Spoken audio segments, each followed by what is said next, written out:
Assalamualaikum warahmatullahi wabarakatuh. Apa kabar untuk seluruh pemirsa video saya dari Sabang sampai Merauke? Semoga selalu diberi keberkahan, rahmat, dimudahkan segala urusannya, dimudahkan rizkinya, diberi kesehatan serta diberi hidayah oleh Allah Subhanahu wa Ta'ala untuk orang-orang yang belum mendapatkannya.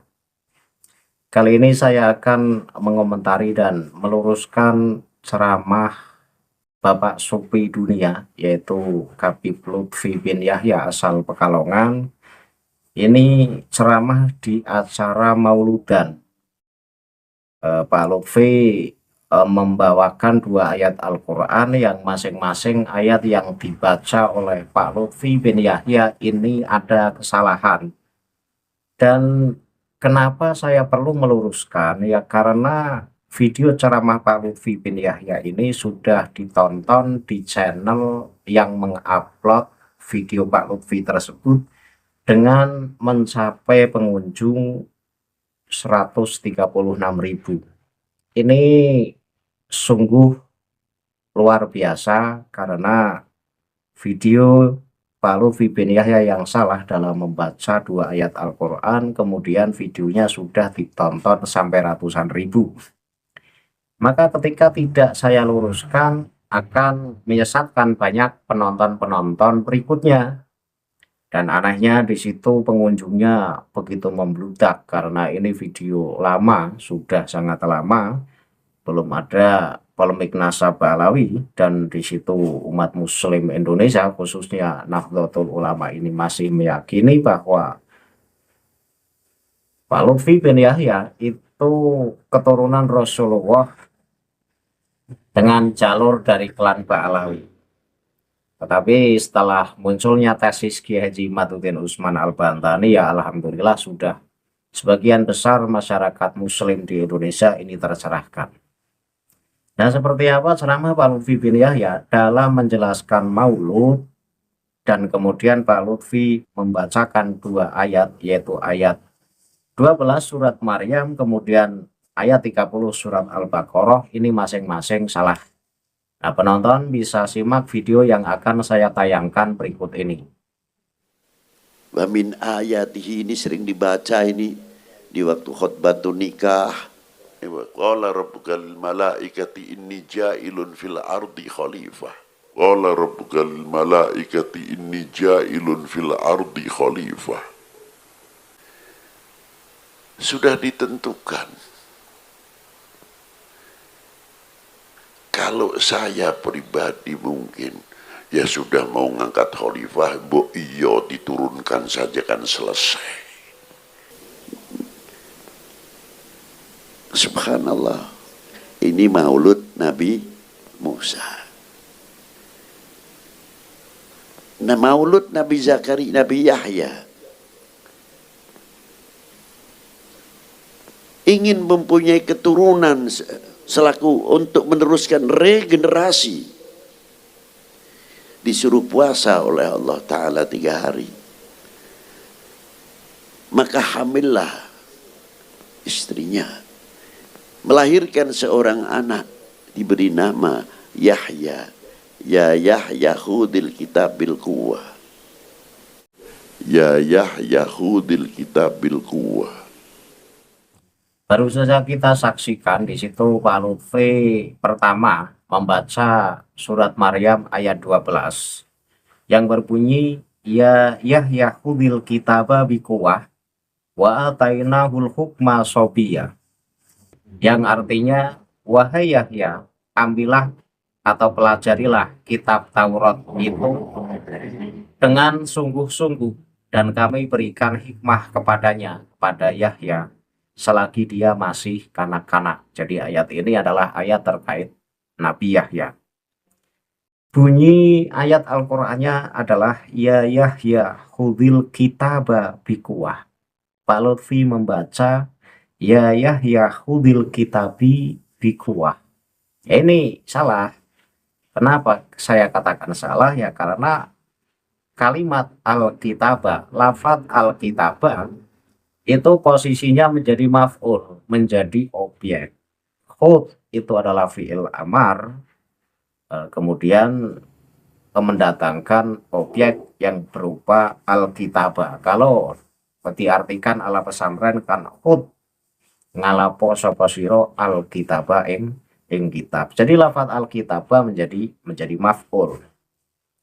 Nah, sesuai kaidah ilmu nahwu, ketika kalimat itu menjadi maf'ul, kedudukannya ya harus dibaca nasab.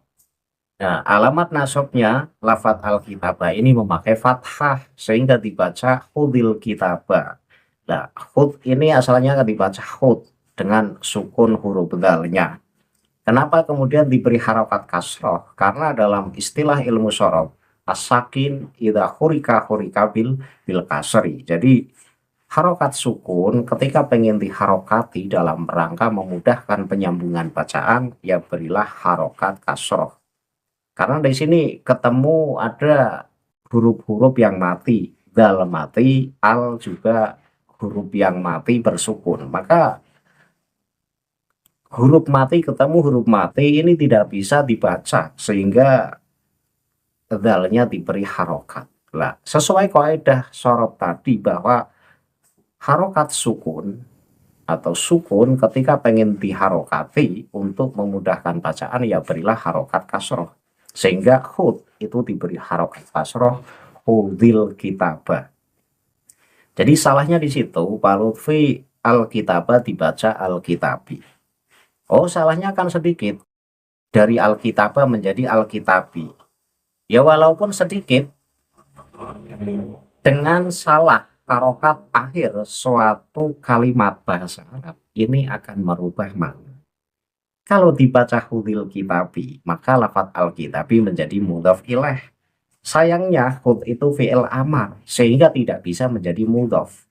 Nah, maka ketika dibaca hudil kitabi, ini menjadi susunan yang berantakan, susunan yang tidak berkoedah. Itu loh masalahnya.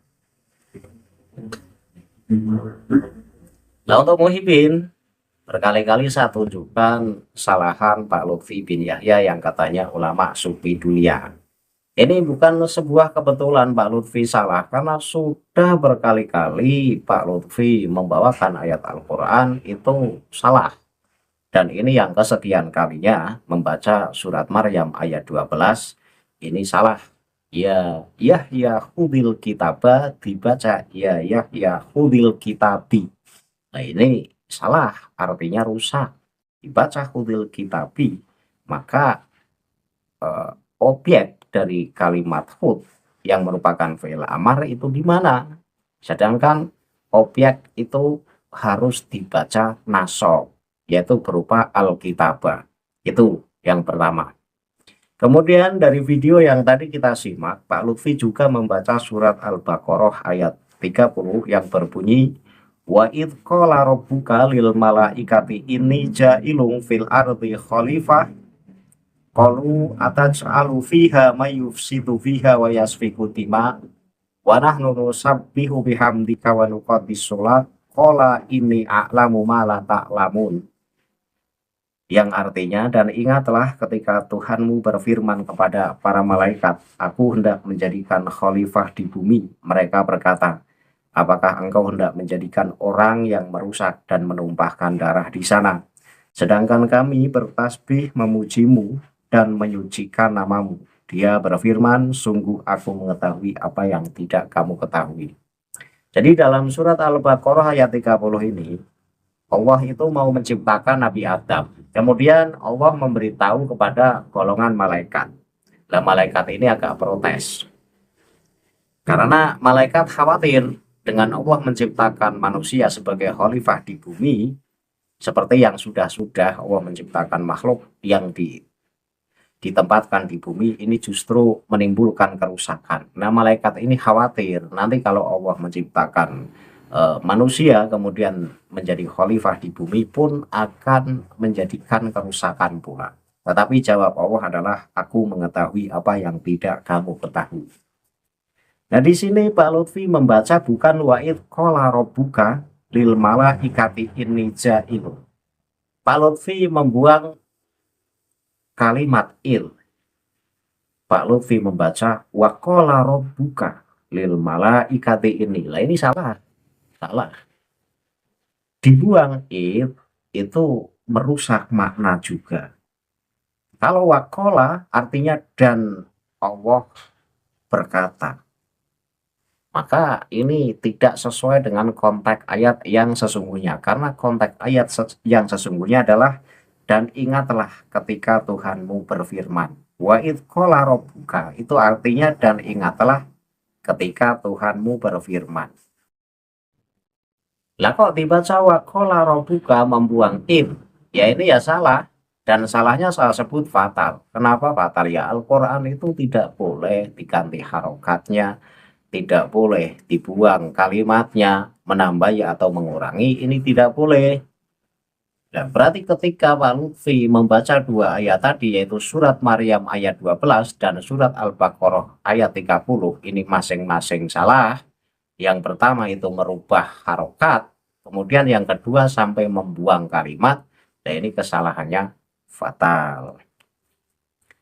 Ya, saya tidak tahu apakah Pak Lutfi ini lupa atau memang modal hafalan, karena sangat sering sekali saya menemukan ceramah-ceramah Pak Lutfi yang kemudian ketika membacakan ayat Al-Quran ini seringkali salah. Jika merupakan saku lisan tentu tidak akan sesering ini Pak Lutfi salah. Tapi jika ini adalah modal hafalan, ya saya anggap lumrah. Yang namanya orang modal hafalan, ketika hafalannya lupa kan, ya bacaannya menjadi salah. Beda dengan orang yang sapu lisan. Maka saya ngajak berpikir bareng-bareng untuk seluruh penonton, baik yang muhibin atau yang bukan, terutama yang masih muhibin. Sudah seringkali saya katakan, kita jangan mudah tertipu dengan gaya pakaian seseorang.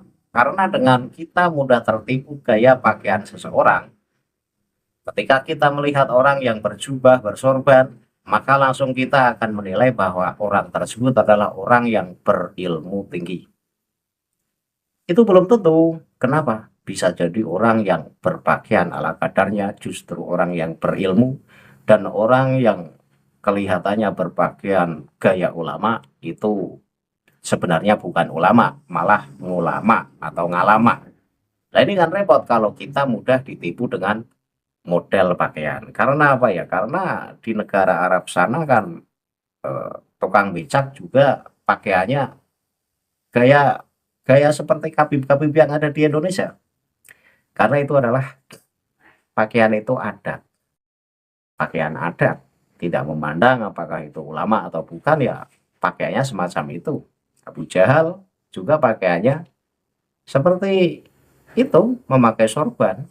Nah nanti kalau kita mudah ditipu dengan cukup melihat pakaian kemudian kita menilai seseorang tersebut alim, ya kita bisa menilai Abu Jahal itu orang yang alim, nyatanya kan tidak. Jadi antara keilmuan dan gaya busana ini tidak bisa dicampur aduk.